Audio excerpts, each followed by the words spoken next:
অল্প কথায় সঠিক খবর পেতে গুগল প্লে স্টোর থেকে ডাউনলোড করুন নিউজ টুডे कोलकाता ऐप। लिंक डिस्क्रिप्शने।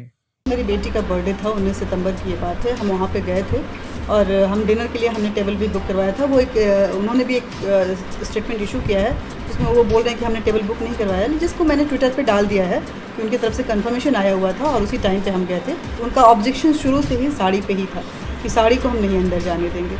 तो मेरा प्रॉब्लम ये नहीं है कि मुझे नहीं अंदर जाने देते, तो कोई प्रॉब्लम नहीं है। मैं कहीं और बाद में भी मैं कहीं और जाके डिनर हमने लिया ही, लेकिन प्रॉब्लम यहाँ थी कि वो साड़ी को अंदर नहीं जाने दे रहे थे कि भारत में रह रहा हो, भारत में अपना बिजनेस कर रहा हो और वो फ्रंटलाइन बिजनेस कर रहा हो, सर्विस सेक्टर में बिजनेस कर रहा हो और उसको भारतीयता से ही प्रॉब्लम है, तो ये तो कभी भी एक्सेप्ट नहीं किया जा सकता था। कहते हैं ना कि एक थॉट के साथ हम चलते हैं, एक माइंडसेट रहता है कि साड़ी में अगर कोई है तो शायद वो बोलना नहीं जानता होगा, वो चलना नहीं जानता होगा। जो रूल होता है वो कहीं ना कहीं हमारे लॉ ऑफ लैंड और culture and custom of land से ज़रूर मैच खाना चाहिए। हर इंडिविजुअल अपने रूल बनाता रहेगा और किसी को भारतीय परिधान पसंद नहीं आएगा, तो कहीं ना कहीं ये उसके अंदर में कुछ दिमागी फितूर है या वेंडेटा है या क्या है वो खुद जाने, लेकिन ये कहीं भी एक्सेप्टेबल नहीं है।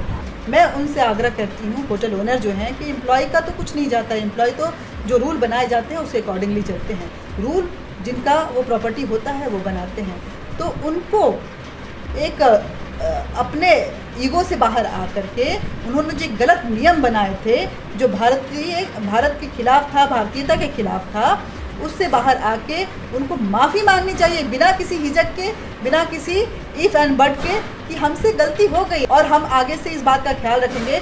ये सार्वजनिक गलती है, कोई मेरे साथ गलती नहीं हुई है, मेरी बेइज्जती नहीं हुई है, मेरे साड़ी की बेइज्जती हुई है, मेरे भारतीय परिधान की बेइज्जती हुई है, उसके लिए वो खुलेआम माफ़ी मांगे। और मेरी ये लड़ाई कोई ये नहीं है कि मैं उनको सज़ा दिलवाऊँ।